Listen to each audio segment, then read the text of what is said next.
So Owyhee County, Idaho is really one of the last bastions of the Old West, where cattle graze and the great Western traditions of ranching is still in effect.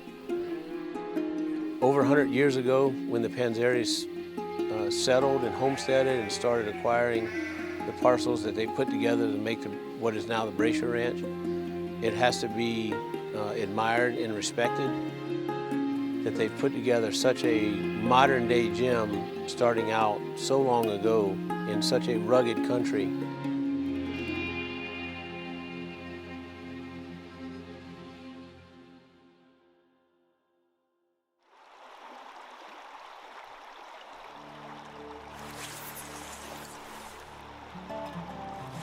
The Brasher Ranch is what I would call a legacy ranch. Depending on how you want to count it, in its current state, it's almost 100 years, but most of that land and those allotments have been in the family for over 100 years. It's never been on the open market. It's never been offered for sale outside the family. This is the first time that this ranch is available in its state of the over 6,600 deeded acres.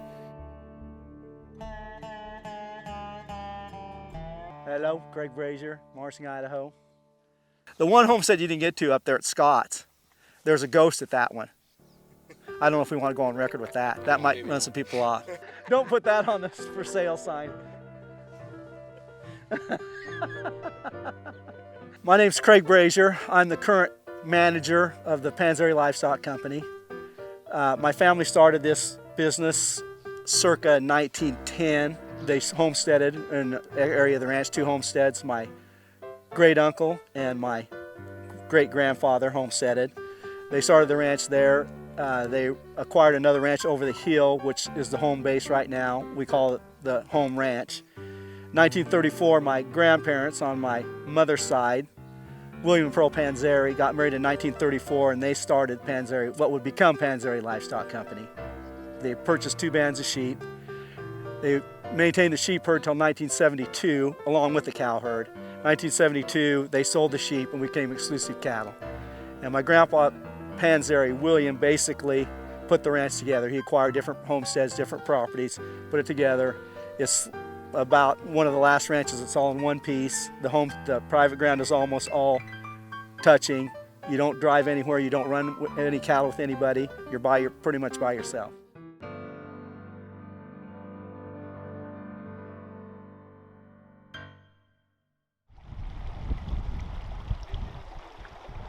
Probably the biggest thing that strikes me about the Brasher Ranch is you're never very far from water.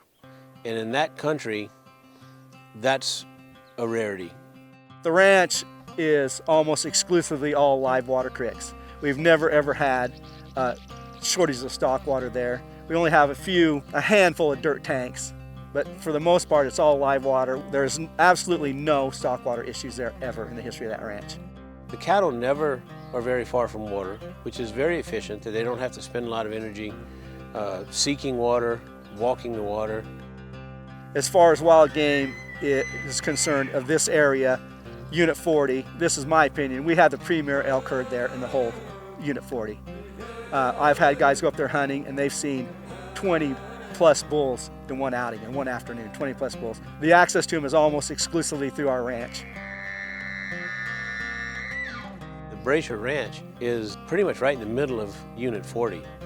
And the reason people get really excited about getting Unit 40 tags is because that same system of forage and water that's so good for the cattle is also good for the elk and the mule deer and lots of other wildlife. We have mountain lion, which we have guys up there that hunt them all winter with hounds. We have antelope, we have mule deer. The combination of the 32,000 contiguous acres, the multiple water sources, the extremely senior water rights, which are almost untouchable in this day and age, both stock water and irrigation, and the easy access to the water for the cattle and the wildlife makes it a really, really unique and valuable combination. It's just a vast, wild, it's big. You can't really grasp how big it is and how much is there until you actually go there.